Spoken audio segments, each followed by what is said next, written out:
ایک ایسے شہزادے کی کہانی جسے پاکستان کے حالات نے مزاحمت کار بنا دیا۔ جنرل ضیاء پر حملے کے لیے کس ملک کے سربراہ نے میزائل مہیا کیے تھے؟ غلط راستے پر چلانے کا ذمہ دار کون تھا؟ حامد میر کا زبردست کالم۔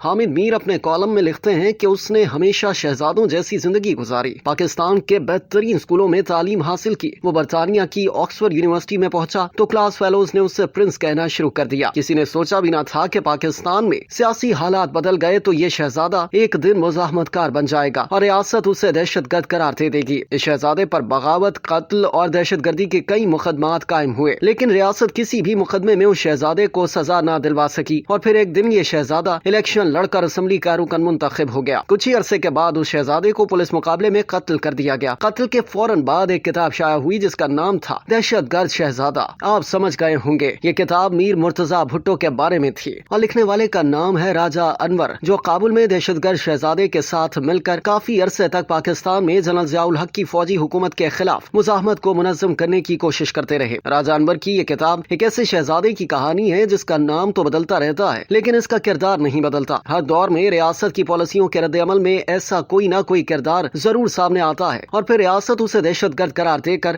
مبینہ غیر ملکی سازشوں پر ماتم شروع کر دیتی ہے، لیکن ان پالیسیوں کا جائزہ نہیں لیتی جو دہشت گرد شہزادے پیدا کرتی ہیں۔ راجہ انور کی کتاب کا موضوع میر مرتضیٰ بھٹو ہے۔ اس کتاب میں میر مرتضیٰ بھٹو کے ساتھ ان کا ذاتی عناد بڑا واضح جھلکتا ہے، کیونکہ مرتضیٰ نے انہیں پاکستانی خفیہ اداروں کا ایجنٹ قرار دے کر افغانستان میں جیل بھجوا دیا تھا۔ یہ الزام ثابت نہ ہو سکا اور آخرکار راجہ انور رہا ہو کر جرمنی پہنچ گئے۔ ان کے کئی پرانے ساتھی اس کتاب میں بیان کیے گئے بعض واقعات کی صحت سے انکار کرتے ہیں، لیکن راجہ انور کے موقف کو آسانی سے نظر انداز نہیں کیا جا سکتا۔ انہوں نے نہ صرف ذوالفقار علی بھٹو کے ساتھ مل کر پیپلز پارٹی بنائی بلکہ بھٹو حکومت میں بطور مشیر شامل رہے۔ جنرل ضیاء کا مارشل لا نافذ ہونے کے بعد انہوں نے طاہر محمد خان، پرویز رشید، قاضی انور اور ڈاکٹر ظفر نیازی کے ساتھ مل کر ایک خفیہ تنظیم النصرت بنائی جس کا مقصد بیگم نصرت بھٹو کی قیادت میں عوامی تحریک منظم کرنا تھا۔ یہ تنظیم کامیاب نہ ہو سکی تو پرویز رشید اور مسرور احسن کے ساتھ مل کر پیپلز الیکشن کمیٹی بنائی جس کے مظاہروں میں 8 کارکنوں نے خود سوزی کی۔ یہ خود سوزیاں بھی ذوالفقار علی بھٹو کو پھانسی سے نہ بچا سکیں۔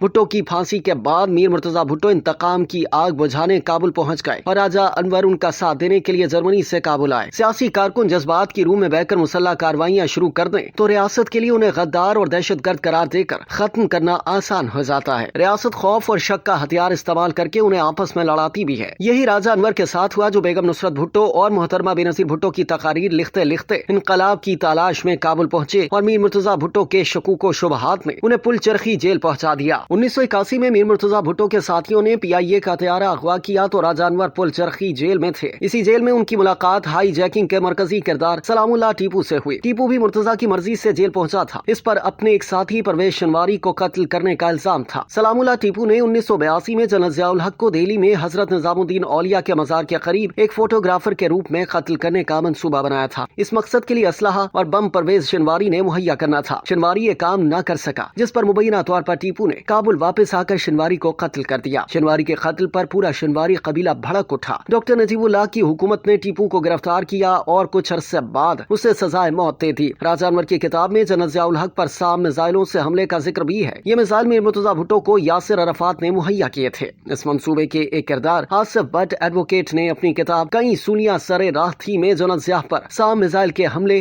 اور ان کے بچ نکلنے کا واقعہ تفصیل سے بیان کیا ہے۔ بٹ صاحب کی کتاب میں طارق بشیر چیمہ کا بھی ذکر ہے جو ان کے ساتھ دمشق اور کابل میں میر مرتضیٰ بھٹو کی قیادت میں جنرل ضیاء کے خلاف مزاحمت کر رہے تھے، لیکن بعد ازاں مسلم لیگ قاف میں جا پہنچے۔ خود راجہ انور پیپلز پارٹی سے ذوالفقار اور پھر پل چرخی جیل سے مسلم لیگ نون میں پہنچے۔ ان کی کتاب بظاہر میر مرتضیٰ بھٹو کے خلاف ایک چارج شیٹ نظر آتی ہے، لیکن کتاب کا مطالعہ یہ بھی بتاتا ہے کہ میر مرتضیٰ بھٹو نے جو کیا وہ غلط تھا، لیکن انہیں غلط راستے پر چلانے کا ذمہ دار ایک فوجی ڈکٹیٹر تھا جس نے پاکستان کے آئین کے ساتھ دہشت گردی کی اور اس دہشت گردی نے ایک دہشت گرد شہزادہ پیدا کیا جس نے سام میزائلوں کے ساتھ جنرل ضیاء کا پیچھا کیا۔ پاکستانی ریاست کے اداروں میں بیٹھے مفاد پرست عناصر کی آئین شکنی کے نتیجے میں جنرل ضیاء کے دور میں دہشت گرد شہزادہ پیدا نہیں ہوا تھا۔ خود ذوالفقار علی بھٹو کے دور میں جب نیشنل عوامی پارٹی پر پابندی لگائی گئی تو اجمل خٹک سے لے کر اعظم ہوتی تک نیب کے سینکڑوں کارکنوں نے کابل میں بیٹھ کر